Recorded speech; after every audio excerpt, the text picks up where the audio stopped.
When practice is over, NHL players have plenty of free time to fill. So, what do you think they do in their spare time?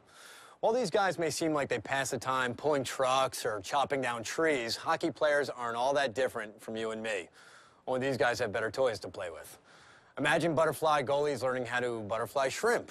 Guys who fish for goals in the paint are out on the boats fishing for, well, fish.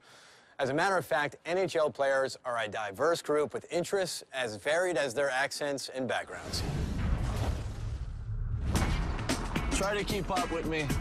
I like to drive fast sometimes. Seriously, when was the last time you seen bowling like this, honestly? It's like drive a little go-kart with more horsepower. At 12, it's just purring, waiting for me. Man, this is funny. The whole Shogun for myself. Awesome. That's my shoe.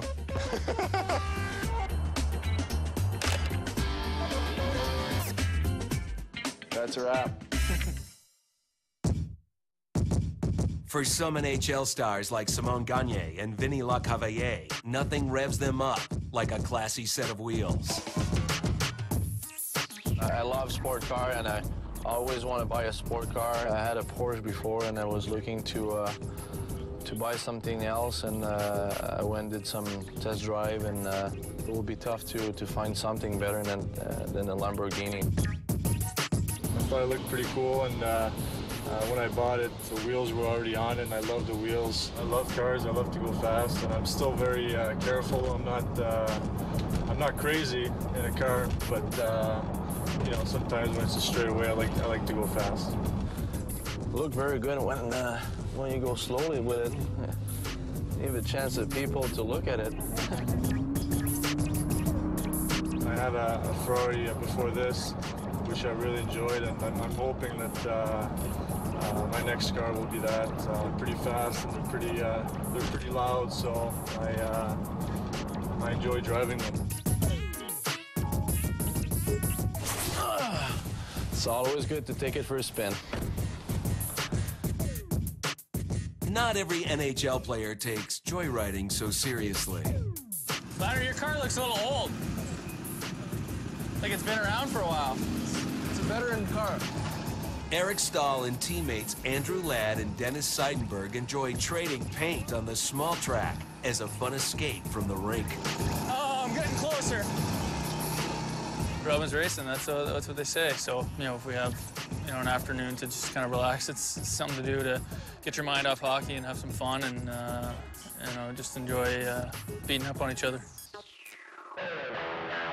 While the speedsters have their fun behind the wheel, all-stars Ryan Miller and Brian Ralston enjoy more artistic pursuits. One serene, the other sound up full. I started playing drums quite a while ago, and I didn't really take any lessons. Then in New Jersey, I started playing the guitar, so it's been a few years now.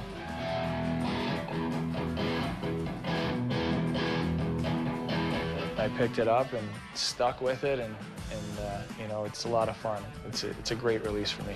Early in my pro career, I saw a commercial with Steve and Tyler, and they had that cool new Sony camera. Ended up getting one, taking it home for the summer. I got one good shot of the lake in Michigan, kind of a sunset, and it just hooked me. Photography put me in an area where I can just enjoy being outside and relax and take some of the pressure away. And this is my other passion. Florida Panthers goalie Tomas Vokoun trades the heat of the crease for the sizzle of the hibachi table as a leisurely pursuit away from the game. Okay, let's get going then. It's gonna be fried rice with vegetable, steak, and shrimp.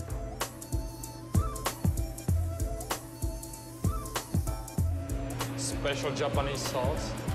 Yeah. Try it. It's good.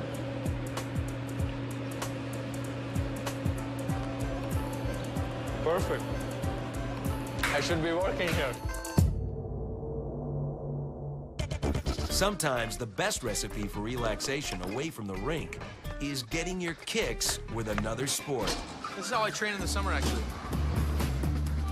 15-pound ball, get a couple exercises I like to do with it. I'd say sick is the word I'd use. Look at the moves.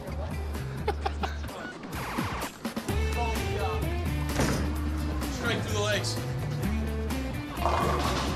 Make that a strike on video. We play once a week during the summer, just with my friends. Just go out on the soccer field and play for 2 hours, just running around and want the ball. That's my shoe. They're just gonna get some footage of me striking.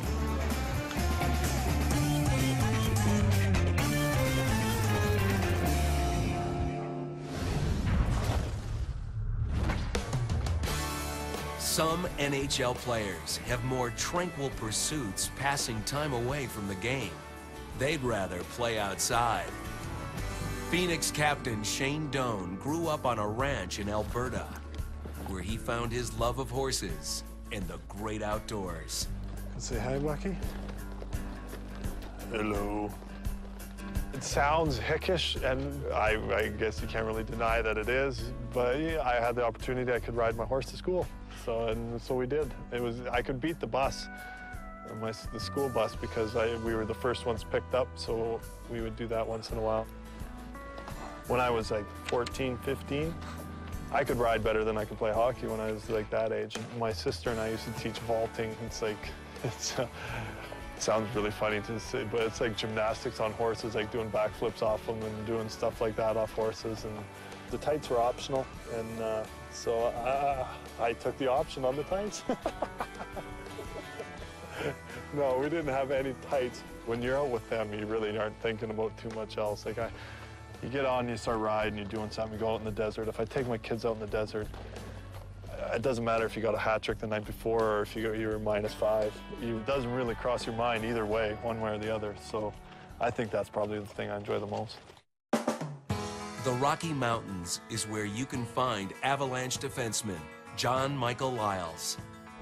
Not a bad view. Only gets better the higher you go. The road less traveled brings Liles to majestic new heights.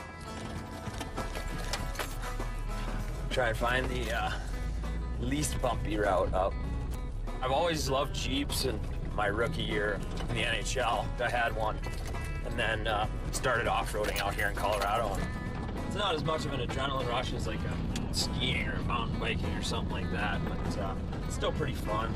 Nice, quiet for the most part. You know, you play in front of thousands of people, and I think that, you know, you kind of get out here and you got that freedom that there's not people watching you, aside from, you know, last time I was actually on this particular trail, I got lost and I ended up on an ATV trail. And it was not the best spot for a big Jeep like this. And I look over while I'm driving, and I actually see a couple of elk that pretty sure were judging me at that point. They were looked like they were shaking their heads, wondering what's this idiot doing down here in a Jeep.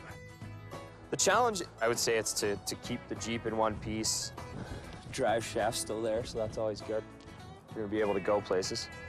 As long as I keep the Jeep in one piece, I'm gonna be able to keep going and you know, just enjoy the scenery.